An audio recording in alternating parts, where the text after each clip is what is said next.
Mi nombre es Daniel y esta es mi historia. El cielo estaba teñido de rojo y naranja cuando los ejércitos de Nabucodonosor sitiaron Jerusalén. El sonido de los cascos de los caballos y el clamor de los guerreros babilonios llenaban el aire, marcando el inicio de una era de cautiverio para el pueblo de Judá. Entre los cautivos estaba yo, Daniel, proveniente de la nobleza o quizás incluso de la línea real. La incertidumbre del futuro pesaba sobre mis hombros tan pesadamente como las cadenas que ataban mis manos. El viaje hasta Babilonia fue arduo y lleno de reflexiones. Sabía que incluso en las sombras del exilio, mi fe en Dios sería mi fortaleza. Al llegar, fuimos recibidos no como prisioneros comunes, sino como futuros sirvientes de la corte del rey. Junto con mis hermanos Ananías, Misael y Azarías, fui seleccionado para un programa de 3 años para aprender el idioma y la literatura de los caldeos. El honor que esto representaba no podía oscurecer el desafío que enfrentaríamos, permanecer fieles a Dios en un entorno extraño y pagano. El intento de asimilarnos a la cultura babilónica comenzó con el cambio de nuestros nombres, en un intento de borrar nuestra identidad y fe.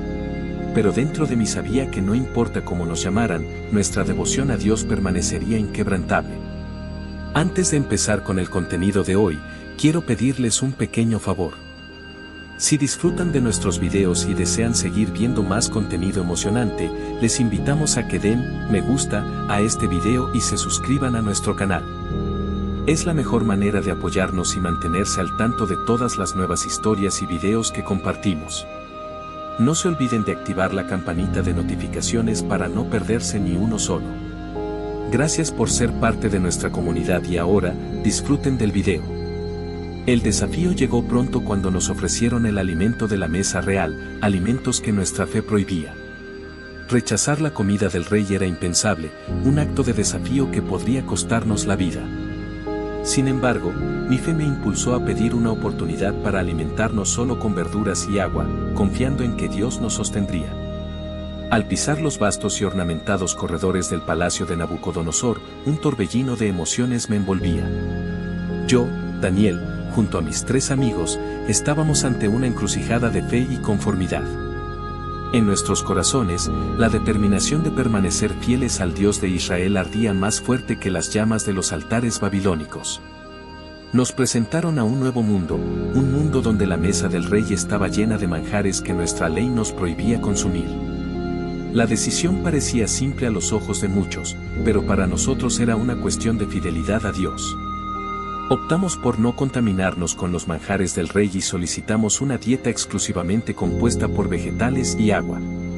Esta elección no era solo sobre la alimentación, sino una demostración de nuestra total dependencia y confianza en Dios.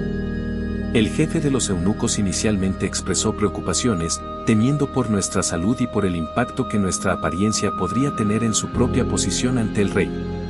Sin embargo, con una fe que desafiaba la lógica humana, propuse una prueba de 10 días. Si al final de ese periodo nuestra apariencia se mostraba inferior a la de los jóvenes que se deleitaban con las porciones reales, nos someteríamos a los eunucos. Con cierta hesitación, él aceptó. Los 10 días pasaron y el resultado fue innegable. Nuestra apariencia era de hecho más saludable y vigorosa que la de los jóvenes que se deleitaban con los manjares del rey. Este milagro, pequeño a los ojos de algunos pero profundo a los nuestros, fue la primera de muchas demostraciones de la fidelidad de Dios. Hacia nosotros, Él nos había sostenido y bendecido, reafirmando nuestra fe y determinación en seguir sus caminos. Incluso en tierra extranjera, la noche había caído sobre Babilonia, una ciudad de maravillas y misterios. Cuando comenzó la conmoción, el rey Nabucodonosor, perturbado por sueños que le robaban el sueño, exigía lo imposible de sus sabios, que le dijeran el sueño y luego lo interpretaran. La tensión era palpable, ya que el fracaso en satisfacer al rey significaba la muerte. Fue en este escenario caótico que recibí la noticia de que todos nosotros, los sabios de la corte, estábamos condenados a ser ejecutados. Ante esta amenaza, mi fe fue puesta a prueba como nunca antes. No era solo mi vida la que estaba en riesgo, sino también la de mis queridos amigos y compañeros. Con la serenidad que solo la fe profunda puede proporcionar, pedí al jefe de la Guardia Real, Arioc, que me diera tiempo para revelar e interpretar el sueño del rey. Sorprendentemente, mi solicitud fue concedida. Sabía que lo que seguía era un momento decisivo, no solo para mí, sino para todo el pueblo de Dios en Babilonia. Reuní a Ananías, Misael y Azarías y juntos nos volcamos a Dios en oración fervorosa. Nuestra súplica era directa, que el Dios de los cielos nos concediera misericordia, revelando el misterio detrás del sueño del rey. Nuestra unión en la oración era un testimonio de nuestra dependencia total de Dios, reconociendo que sin su intervención, nuestra sabiduría y conocimiento eran insuficientes. La respuesta de Dios llegó en la quietud de la noche, una revelación divina que no solo desveló el sueño de Nabucodonosor, sino que también me proporcionó su interpretación. En ese momento de claridad, fui tomado por un sentimiento abrumador de gratitud y admiración por la bondad y poder de Dios. Con el corazón desbordante de alegría, alabé al Dios de los cielos, reconociendo su sabiduría y poder, su capacidad de revelar misterios profundos y ocultos. Con la revelación divina en manos, me aproximé al trono de Nabucodonosor, no con arrogancia, sino con la humildad de quien ha sido elegido por Dios para ser su instrumento. Al revelar al rey no solo el contenido de su sueño, sino también su interpretación, testimonia el poder de Dios en un escenario grandioso, ante el más poderoso de los hombres. El sueño, una gran estatua con partes de diferentes metales, simbolizaba reinos futuros y la soberanía divina sobre los asuntos humanos. La piedra que destruía la estatua sin auxilio de manos humanas proclamaba la venida de un reino eterno, establecido por el propio Dios, que jamás sería destruido. La reacción del rey fue más allá de cualquier expectativa. De acusador y ejecutor de sabios, Nabucodonosor se convirtió en un hombre que se postró en reconocimiento al Dios de Daniel, alabándolo como el revelador de misterios. Yo, un exiliado en tierra extranjera, fui exaltado a una posición de gran honor y mis amigos también fueron agraciados con posiciones de destaque. La decisión del rey Nabucodonosor de erigir una colosal estatua de oro y exigir su adoración por todos los pueblos, naciones y lenguas del imperio, sumergió la corte babilónica en un fervor de lealtad y temor. Yo, Daniel, presencié la profunda convicción de mis tres queridos amigos, Ananías, Misael y Azarías, ante el decreto real que desafiaba directamente su fe inquebrantable en el Dios de Israel. Su rechazo a postrarse ante la imagen del rey no era solo un acto de desobediencia civil, era un poderoso testimonio de su fe. La repercusión de su desobediencia llegó a oídos del rey, inflamando su ira al punto de ordenar que el horno fuera calentado 7 veces más de lo habitual para castigar a aquellos que desafiaron su mandato. Observando de cerca, mi corazón estaba pesado, no por la duda, sino por el peso del momento que se desplegaba. Mis amigos fueron atados y arrojados al horno ardiente, un destino que parecía sellar no solo su martirio, sino también proclamar la derrota de nuestra fe ante los ojos del imperio. Sin embargo, lo que sucedió a continuación fue un testimonio no solo para aquellos que observaban ese día, sino para todas las generaciones futuras. Nabucodonosor, en su arrogancia, presenció algo que sacudió los cimientos de su propia fe. Vio a 4 hombres caminando desatados e ilesos en medio del fuego, y el cuarto era como un hijo de los dioses. El horno preparado para ser el instrumento de nuestra derrota se convirtió en el escenario de una manifestación divina de poder y protección. Cuando Nabucodonosor se acercó a la apertura del horno y llamó a mis amigos por su nombre, ordenando que salieran, lo que siguió fue una escena de triunfo divino. Ananías, Misael y Azarías emergieron sin un solo pelo de su cabeza chamuscado, sin sus ropas dañadas y sin el olor de fuego sobre ellos. Lo imposible había ocurrido, Dios había entregado a sus siervos del fuego ardiente. La respuesta de Nabucodonosor fue inmediata y profunda. Alabó al Dios de Israel, reconociendo su soberanía y proclamando un decreto de que cualquier palabra contra el Dios de Ananías, Misael y Azarías sería castigada, pues ningún otro Dios podría salvar de esta manera. Mis amigos fueron promovidos en la provincia de Babilonia, pero el verdadero triunfo no estaba en su exaltación terrenal, sino en la glorificación del Dios que servimos. La historia del horno de fuego ardiente es un relato de fe, coraje y la soberanía divina manifestada en medio de las llamas.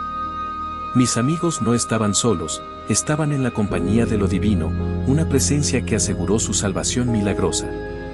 Este evento no solo solidificó nuestra fe en Dios, sino que también sirvió como un testimonio inquebrantable de su protección y poder para todos los que escucharon sobre este milagro. En el corazón de la adversidad más intensa, Dios reveló su presencia y poder, asegurando que incluso en las llamas de la persecución, Él está con nosotros, un protector fiel y poderoso. En la calma que precede a la tormenta, yo, Daniel, fui una vez más llamado ante Nabucodonosor. El gran rey de Babilonia estaba perturbado por otro sueño, un vislumbre divino que lo había dejado inquieto en su trono de oro. Delante de mí, el más poderoso de los hombres en la tierra confesó su vulnerabilidad, buscando comprensión en las imágenes que danzaban en su mente durante el velo de la noche. El sueño era sobre un árbol majestuoso que alcanzaba los cielos, visible para toda la tierra, albergando animales bajo su sombra y proporcionando alimento para muchos. Sin embargo, una voz celestial ordenaba que el árbol fuera cortado, sus hojas y frutos dispersados, dejando solo el tronco y las raíces en la tierra, rodeados por una banda de hierro y bronce. La voz proclamaba que esto sucedería para que los vivientes sepan que el Altísimo domina en el reino de los hombres y lo da a quien quiere. Mientras escuchaba el relato del rey, sentí el peso del mensaje divino contenido en esas imágenes oníricas. Después de buscar la sabiduría que solo Dios puede proporcionar, fui tomado por un sentimiento de pesar al comprender el significado del sueño. Era una advertencia directa a Nabucodonosor, un rey que, aunque bendecido con poder y gloria, había permitido que la arrogancia oscureciera su reconocimiento de la soberanía divina. Con humildad y cuidado, revelé al rey el significado del sueño. El árbol que alcanzaba los cielos era el propio Nabucodonosor, cuyo reino había crecido grande y fuerte. Sin embargo, así como el árbol sería cortado, Nabucodonosor sería removido de su trono, alejado de los hombres, hasta que reconociera que el Altísimo domina en el reino de los hombres y lo da a quien quiere. Fue una revelación que cargaba tanto una advertencia como una promesa divina de restauración, siempre que el rey se volviera hacia la verdadera fuente de su autoridad y poder. A pesar del temor que la interpretación podría suscitar, Nabucodonosor me escuchó con atención. Le aconsejé renunciar a sus pecados y a sus injusticias con la esperanza de que tal vez el destino revelado en el sueño pudiera ser evitado. No obstante, las palabras proféticas se cumplieron, el rey fue acometido por una locura que lo alejó de su trono y del convivio humano, vagando por los campos como un animal, hasta que reconoció la soberanía del Altísimo. El tiempo pasó y, conforme a lo prometido por lo divino, Nabucodonosor fue restaurado a su trono con una comprensión renovada y un corazón transformado. Proclamó a los pueblos de su vasto imperio la soberanía y grandeza del Dios Altísimo, cuyos actos son verdaderos y cuyos caminos son justos, capaz de humillar a aquellos que andan en la arrogancia. Mi travesía con Nabucodonosor, desde interpretar sus sueños hasta ser testigo de su caída y restauración, fue un recordatorio constante del poder y la misericordia de Dios. La historia del rey babilónico no es solo sobre la ascensión y caída de un hombre, sino sobre la soberanía divina que gobierna sobre los reinos de los hombres. Fue una lección de humildad y reconocimiento grabada no solo en la historia del imperio babilónico, sino en el corazón de todos aquellos que fueron testigos de la misericordia y justicia de Dios de Israel. Los años pasaron y el reino de Babilonia vio la ascensión y la caída de reyes. Continué sirviendo en el palacio incluso bajo el reinado de Belsasar, nieto de Nabucodonosor. En el primer año del reinado de Belsasar, rey de Babilonia, una visión vino a mí, Daniel, mientras yacía en mi lecho en la oscuridad de la noche. Mi espíritu se agitaba y las imágenes que se desplegaban ante mis ojos internos eran tan vívidas como perturbadoras. Vi 4 grandes bestias emergiendo de un mar turbulento, cada una distinta y más aterradora que la anterior, representaciones de imperios que se levantarían y caerían en la danza incesante del poder humano bajo la mirada soberana de Dios. El primero era como un león, pero tenía alas de águila. Observé hasta que sus alas fueron arrancadas y fue levantado del suelo de modo que se puso de pie como un hombre y se le dio un corazón humano. Este animal representaba el imperio babilónico orgulloso y poderoso, pero destinado a ser humillado y transformado. Luego se levantó un segundo animal, similar a un oso. Tenía 3 costillas en la boca, entre los dientes, y se le dijo, levántate, devora mucha carne. Este simbolizaba el imperio medo-persa, voraz en sus conquistas y dominado por una sed insaciable de expansión. La tercera bestia que vi era como un leopardo, el cual tenía sobre su espalda 4 alas de ave. Este animal también tenía 4 cabezas y se le dio dominio. Esta figura representaba el imperio griego, rápido en sus conquistas bajo el mando de Alejandro Magno y sus divisiones posteriores bajo sus generales. Por último, la cuarta bestia, terrible, espantosa y extremadamente fuerte, tenía grandes dientes de hierro, devoraba, despedazaba y pisoteaba los restos bajo sus pies. Era diferente de todos los animales que vinieron antes de ella y tenía 10 cuernos. Mientras contemplaba estos cuernos, surgió otro pequeño entre ellos, y 3 de los primeros cuernos fueron arrancados para dar lugar a él. Este cuerno tenía ojos como los de un hombre y una boca que hablaba con arrogancia.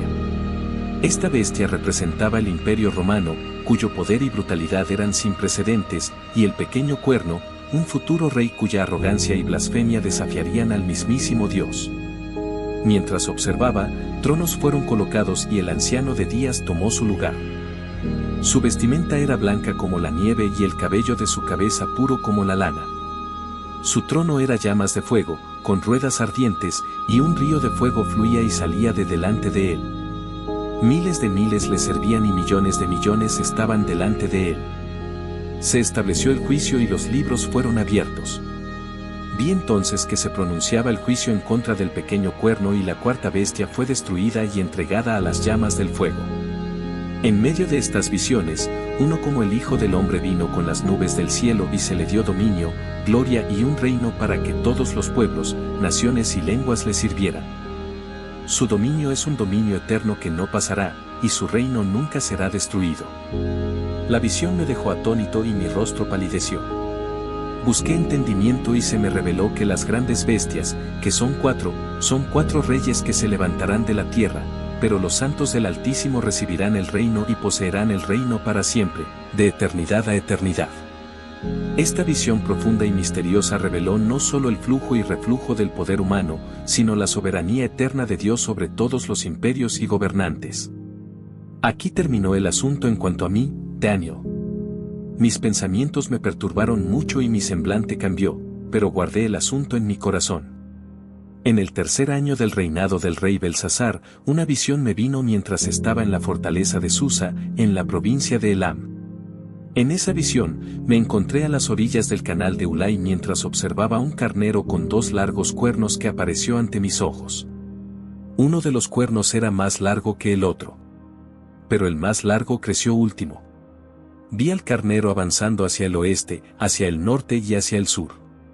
Ningún animal podía resistirle y nadie podía liberarse de su poder. Hacía lo que quería y se engrandecía. Mientras aún reflexionaba sobre la visión, un macho cabrío vino del oeste, cruzando toda la tierra sin tocar el suelo. Este macho cabrío tenía un cuerno notable entre los ojos.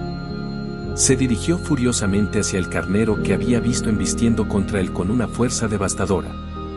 Lo vi acercarse al carnero y, inflamado de cólera contra él, golpeó al carnero, rompiendo sus 2 cuernos. El carnero no tuvo fuerzas para resistir, fue lanzado al suelo y pisoteado. Y nadie pudo liberarlo del poder del macho cabrío. El macho cabrío se volvió extremadamente poderoso, pero en el apogeo de su fuerza, el gran cuerno fue quebrado y en su lugar surgieron 4 cuernos notables, apuntando hacia los 4 vientos del cielo. De esta visión surgió aún una pequeña figura que creció en poder hacia el sur, hacia el este y en dirección a la tierra gloriosa. Se engrandeció hasta el punto de desafiar al príncipe de los príncipes, sin embargo, fue quebrado no por mano humana. La visión me dejó exhausto y conmocionado. Por días quedé aturdido, reflexionando sobre su significado. Entonces, Gabriel, uno de los que están delante de Dios, fue enviado para hacerme entender la visión. El carnero que vi con los 2 cuernos representa a los reyes de Media y Persia. El macho cabrío peludo es el rey de Grecia, y el gran cuerno entre sus ojos es el primer rey. La ruptura del cuerno y el surgimiento de los 4 cuernos indican que el reino será dividido y pasará a los 4 vientos del cielo, pero no con el mismo poder. La revelación trajo un peso sobre mi corazón, pues sabía que tiempos de tribulación y desafío se aproximaban para el pueblo de Dios. Gabriel me aseguró que la visión se refería a un tiempo aún distante, al final de los días. A pesar del temor y la exhaustión que sentía, esta visión reafirmó en mi corazón la soberanía de Dios sobre los reinos de la tierra. Él controla el curso de la historia, levantando imperios y derribándolos según su voluntad, siempre con un propósito mayor para su pueblo. Con esta comprensión, aunque aún perturbado por la magnitud de las revelaciones, encontré un renovado sentido de fe y propósito. Sabía que, independientemente de las vicisitudes de los imperios terrenales, el Dios de Israel permanece inmutable, un refugio seguro para sus fieles. En medio de las tempestades de la historia, un cierto día, la atmósfera en la corte de Belsasar, en una noche fatídica, estaba cargada de exuberancia y desprecio. El vino fluía libremente y los sonidos de risas y blasfemias resonaban por los corredores dorados del palacio. Yo, Daniel, ya apartado de los asuntos de la corte desde el reinado anterior, fui repentinamente traído de vuelta al epicentro del poder babilónico, llamado para interpretar un fenómeno que había paralizado la fiesta del rey Belsasar. En su arrogancia, había mandado traer los vasos sagrados tomados del templo de Jerusalén para beber en ellos durante su banquete, desafiando abiertamente al Dios de Israel.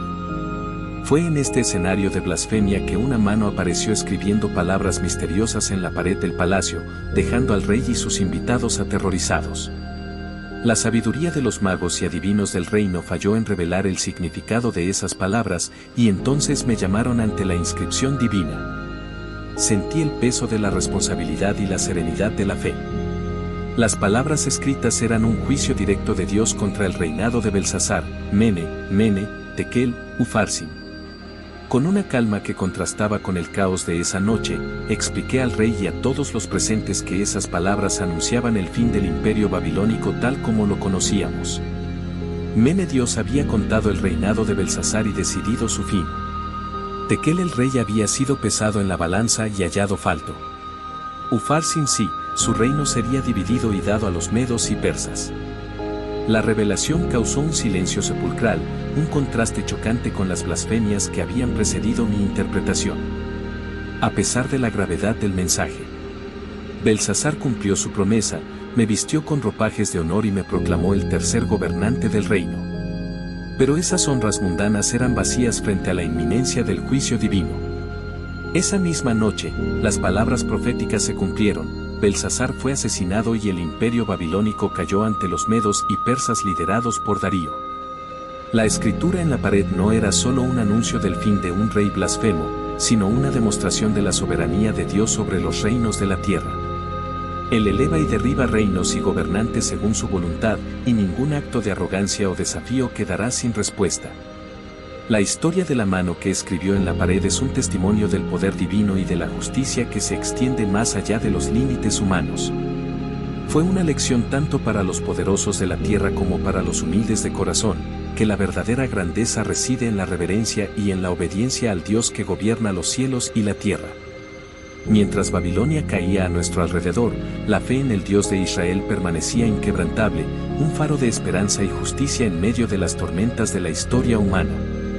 En el primer año del reinado de Darío, hijo de Asuero, de la estirpe de los medos, que se convirtió en rey sobre el reino de los caldeos, mientras yo, Daniel, meditaba en las escrituras, especialmente en los libros del profeta Jeremías, comprendí que el periodo del cautiverio de Jerusalén duraría 70 años.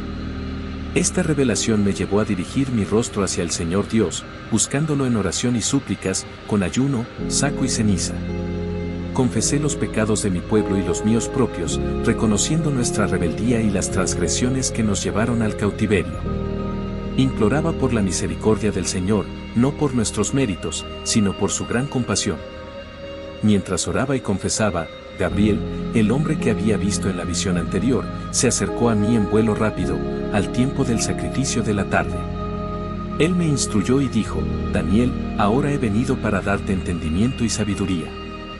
Desde el inicio de tus súplicas, la palabra salió y yo he venido para decírtelo, pues eres muy amado.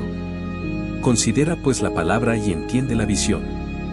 Gabriel explicó que esas 70 semanas se dividirían en 3 partes, 7 semanas, seguidas por 62 semanas, y finalmente una última semana. Me reveló que después de las 70 semanas, el Mesías sería asesinado, no por sí mismo, y el pueblo de un príncipe que vendría destruiría la ciudad y el santuario. El fin vendría como una inundación y hasta el fin habría guerra. Las desolaciones estaban determinadas. También habló de una última semana en la que se confirmaría un pacto con muchos, pero a la mitad de la semana, el sacrificio y la ofrenda serían quitados, y sobre el ala de las abominaciones vendría el desolador, hasta que la consumación determinada se derramara sobre él. Esta revelación me dejó atónito y meditabundo. La magnitud del plan divino, extendiéndose mucho más allá del inmediato retorno de nuestro pueblo del exilio, revelaba un designio sagrado que abarcaba la redención no solo de Israel, sino de toda la humanidad. Las 70 semanas de años hablaban de la consumación de la historia humana, del establecimiento de la justicia eterna, de la expiación final de los pecados y de la venida del ungido, el príncipe de los príncipes, que traería la salvación definitiva. La oración que comenzó como un clamor por el fin del cautiverio se transformó en una revelación de la obra redentora de Dios a través de los siglos, culminando en la venida del Mesías. Con un corazón pesado pero lleno de esperanza, supe que, a pesar de las pruebas y tribulaciones que aún vendrían, el propósito soberano de Dios prevalecería. La profecía de las 70 semanas se convirtió en un faro de esperanza, prometiendo la restauración final no solo de Jerusalén, sino de todo el cosmos bajo el señorío del Mesías. En aquellos días, bajo el reinado de Darío, el imperio medo-persa extendía sus alas sobre la vasta Babilonia. Yo, Daniel, ya avanzado en años pero firme en la fe y en la confianza en el Dios de Israel, me encontraba en una posición de gran favor y responsabilidad. Mi lealtad e integridad me destacaron a los ojos del rey, tanto que fui nombrado uno de los 3 presidentes sobre el reino. Sin embargo, esta honra no vino sin su precio. La envidia y el resentimiento hervían en los corazones de algunos que buscaban mi ruina. Sabiendo de mi devoción inquebrantable a Dios, tramaron un plan perverso persuadiendo al rey a emitir un decreto que prohibía cualquier petición a Dios o hombre que no fuera al propio rey, bajo pena de ser lanzado al foso de los leones. Conociendo el decreto, pero movido por una fe que trasciende el temor humano, continué orando y dando gracias a Dios como siempre había hecho. No pasó mucho tiempo antes de que mis acusadores me encontraran en oración y me llevaran ante el rey, exigiendo que se cumpliera el decreto. El rostro de Darío, marcado por la angustia, revelaba su pesar por haber sido enredado en su propia ley. Sin embargo, la ley de los medos y persas no podía ser revocada, y fui arrojado al foso de los leones. En la oscuridad del foso, rodeado de bestias cuyos rugidos resonaban contra las paredes de piedra, mi alma encontraba paz en el Dios a quien siempre había servido. La noche avanzaba y con ella la expectativa de un milagro o el abrazo de la muerte. Sin embargo, la fe en mi corazón no conocía fluctuaciones. Estaba en las manos del Altísimo. Al amanecer, la voz ansiosa de Darío rompió el silencio. Llamando por mí con la esperanza de que el Dios a quien yo servía incesantemente me hubiera librado, respondí entonces, vivo por la misericordia divina. Pues Dios había enviado a su ángel y cerrado la boca de los leones para que no me hicieran daño alguno, ya que había sido hallado inocente ante él. La alegría del rey al encontrarme ileso fue inmensa, y su orden inmediata fue que me sacaran del foso. Pero la justicia divina no tardó en caer sobre aquellos que habían tramado contra mí, siendo lanzados ellos mismos al foso de los leones, encontrando un fin muy distinto al mío. Darío entonces emitió un decreto a todos los pueblos y naciones del vasto imperio, para que temieran y reverenciaran ante el Dios de Daniel. Pues Él es el Dios vivo que permanece para siempre, cuyo reino no será destruido y cuyo dominio durará hasta el fin. Él salva y realiza señales y maravillas en los cielos y en la tierra. Él me salvó del poder de los leones. Así, mi historia en el foso de los leones no es solo un relato de supervivencia física, sino una manifestación del poder de Dios, un testimonio de fe inquebrantable que resuena a través de los siglos. En medio de decretos de reyes y rugidos de leones, la presencia de Dios es la verdadera fortaleza, y su voluntad el verdadero decreto que rige el destino de los hombres. En el 3er año de Ciro, rey de Persia, un mensaje fue revelado a mí, Daniel, que se llamó Palabra Verdadera y trataba de un gran conflicto. Estuve de luto por 3 semanas, absteniéndome de manjares, carne, vino y ungüentos. El 24º día del primer mes, mientras estaba a la orilla del gran río Tigris, levanté mis ojos y vi un hombre vestido de lino con cinturones de oro fino de Ufaz. Su cuerpo era como berilo, su rostro relucía como un relámpago, sus ojos eran como antorchas de fuego, sus brazos y pies brillaban como bronce pulido, y la voz de sus palabras era como el estruendo de una multitud. Solo vi esta visión, y un gran temblor me tomó. Caí en un profundo trance, con mi rostro hacia el suelo. Entonces, una mano me tocó, haciendo que temblara sobre mis rodillas y manos. El ser me dijo: Daniel, hombre muy amado, entiende las palabras que voy a hablar contigo y ponte en pie. Pues ahora he sido enviado a ti. Al oír esta voz, me levanté temblando. Me explicó que desde el primer día en que decidí entender y humillarme ante mi Dios, mis palabras fueron escuchadas, pero el príncipe del reino de Persia se me resistió por 21 días, hasta que Miguel, uno de los principales príncipes, vino en ayuda, porque había sido retenido con los reyes de Persia. La revelación que siguió habló de grandes conflictos que se desarrollarían en el escenario mundial, involucrando a los reyes del norte y del sur en una red de intrigas y guerras que se extenderían hasta el tiempo del fin. Se habló de un rey del norte que haría lo que quisiera, se engrandecería y se exaltaría sobre cualquier dios, hablando monstruosidades contra el Dios de dioses. Prosperaría hasta que la ira se cumpliera, porque lo que estaba determinado se haría. También me fue revelado que en el tiempo del fin, Miguel, el gran príncipe que protege a los hijos de tu pueblo, se levantaría. Sería un tiempo de angustia como nunca hubo desde que existen naciones, hasta ese momento. En ese tiempo, tu pueblo sería librado, todo aquel que sea hallado inscrito en el libro. Muchos de los que duermen en el polvo de la tierra despertarán, unos para vida eterna y otros para vergüenza y desprecio eterno. La visión se extendía hasta la resurrección de los muertos y el juicio final, pintando un cuadro del fin de los tiempos con detalles vívidos y asombrosos. El mensaje era claro. Habría un tiempo de purificación, prueba y refinamiento para el pueblo de Dios. Al final de la visión, se me instruyó a seguir mi camino. Descansarás y te levantarás para tu heredad al fin de los días. Estas palabras se grabaron profundamente en mi corazón, llenándome de una esperanza solemne y una determinación inquebrantable de permanecer fiel, sin importar los desafíos que el futuro reservara.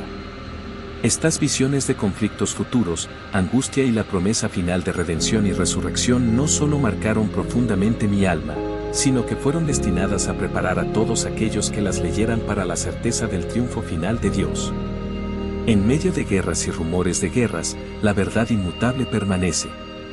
El Señor de los cielos gobierna sobre los reinos de los hombres y lleva a cabo sus propósitos eternos, guiando la historia hacia su clímax glorioso.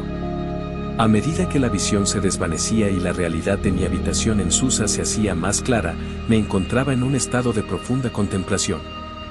Las palabras finales del mensajero celestial, prometiendo descanso y una herencia al fin de los días, resonaban en mi mente, tejiéndome de Dios. En medio de interpretaciones de sueños y visiones apocalípticas, la certeza de un propósito divino mayor para el sufrimiento y la esperanza ofrecida más allá de la mortalidad presente, provocaban en mí una introspección profunda. Reflexioné sobre la transitoriedad del poder humano, la futilidad de la arrogancia de los reinos terrestres ante la majestad del eterno Dios.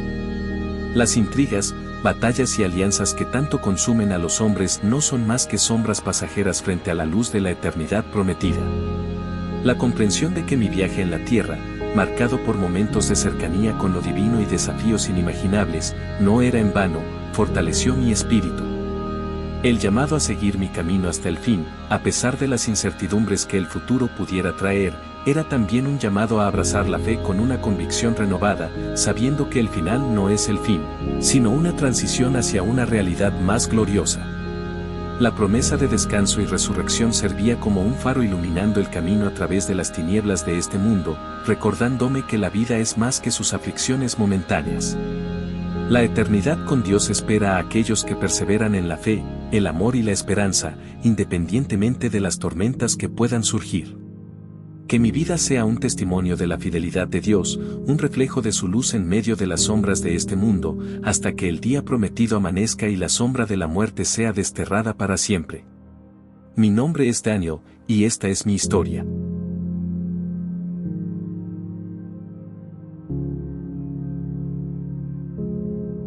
Si te gustó, deja tu me gusta, suscríbete al canal y comparte con aquellos a quienes amas. Hasta luego.